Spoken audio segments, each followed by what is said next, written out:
తీసుకోవాలని మీ ద్వారా ప్రభుత్వానికి విజ్ఞప్తి చేస్తూ ధన్యవాదాలు అధ్యక్ష. శ్రీమతి యశస్విని.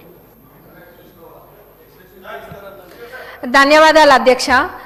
అందరూ చెప్పింది అన్నీ కూడా విన్నా ఇప్పటిదాకా.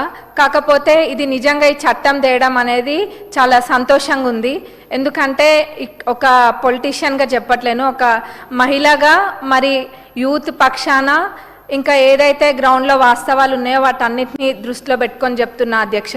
ఇవాళ రేపు ఉన్న పరిస్థితులలో సోషల్ మీడియా వేదికగా అది ట్విట్టర్ అయినా, ఫేస్బుక్ అయినా, ఇన్స్టాగ్రామ్ అయినా, వాట్సాప్లో అయినా కానీ ఎంత అసభ్యంగా పెడుతున్నారంటే అది ఎవరు అంటే కుటుంబ సభ్యులు ఎవరు కూడా దాన్ని చూసే విధంగా లేదు. అది ఎవరి గురించి అయినా కానివ్వండి, అంటే ఉత్త పొలిటికల్గా ఉన్న వాళ్ళదే కాదు, నార్మల్గా ఊర్లలో ఉన్న వాట్సాప్ గ్రూప్లలో కూడా వాళ్ళు అర్ధరాత్రి 12-1 దాకా కూడా ఇవన్నీ మెసేజెస్ పెట్టుకుంటూ ఉంటారు. అంటే అదేదో కక్షలు ఏదో గట్టు పంచాయతీలో లేకపోతే వాళ్ళ కుటుంబాలకు పంచాయతీలు ఉన్న తీరుగా అన్నీ కూడా మెసేజ్లు చాలా వల్గర్గా పెట్టుకుంటారు. ఇప్పుడు ఏదైనా నచ్చకపోతే దాన్ని విమర్శించడం వేరు, కానీ ఒక వల్గారిటీ తోటి దాన్ని వాళ్ళు పెట్టే మెసేజ్లు అనేది ఆ కుటుంబాలు చూసినా లేకపోతే పర్సనల్గా ఆ మనుషులు చూసినా కానీ వాళ్ళు చాలామంది అందరు ఒకటేలాగా ఉండరు. అందరు దాన్ని రిసీవ్ చేసుకునే వే ఒకటేలాగా ఉండదు. కొంతమంది చాలా సున్నితంగా ఉంటారు. అట్లాంటి వాళ్ళందరూ కూడా కొన్ని చర్యలు అంటే చేపడుతూ ఉంటారు. అవన్నీ ఇప్పుడు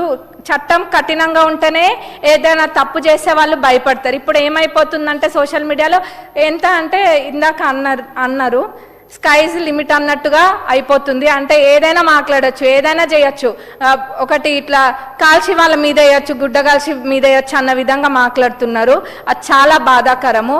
ముఖ్యంగా నేను ఒక సందర్భంలో అనుకున్నా, అంటే అందరు అన్ని అంశాలు కవర్ చేసిండ్రు, కానీ మహిళల గురించి ఒకటి ప్రత్యేకంగా మాట్లాడాలనుకుంటున్నా.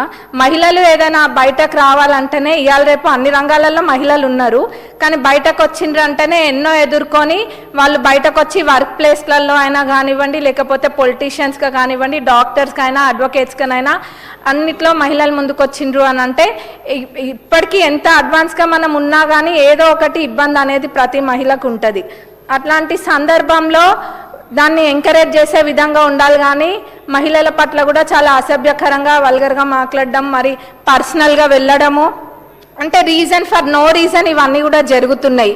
అంటే ఏం నేర్పిస్తున్నాం? ఇప్పటికే సోషల్ మీడియా అనేది ఒక రకంగా ఎంత మంచో అంతకు మించిన చెడు వేలో ఇది ముందుకెళ్తుంది. దీన్ని అరికట్టాలి అని అంటే ఫ్యూచర్ జనరేషన్స్ని కూడా మనము ప్రొటెక్ట్ చేసుకోవాలి అన్న ఇది ఉంటే ఇట్లాంటి చట్టం తేయడం అన్నది చాలా అవసరము. ఇప్పుడు ఇంకా ఫ్యామిలీలని కూడా లాగుతూ ఉంటారు ప్రతి దాంట్లో.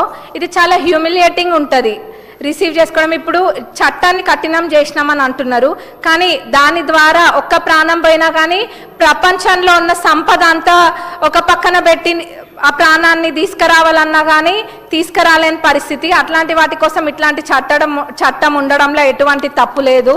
ఇంకా అదే కాదు, మనం చూస్తున్నాము ఇప్పుడు ఛానల్స్, మీడియా ఛానల్స్ ఇవన్నీ కూడా ఎంత అంటే ఇప్పుడు నిజాలు చెప్పిన దానికన్నా కూడా ఎంటర్టైనింగ్ అనో లేకపోతే మంచి కన్నా కూడా చెడు తొందరగా వ్యాపిస్తుంది. ఇవాళ రేపు మన నిజాలు వాకిటి దాటక ముందే అబద్ధాలు ప్రపంచాన్ని జుట్టేస్తున్నాయి. ఇవన్నీ కూడా అందరం చూస్తున్నాము.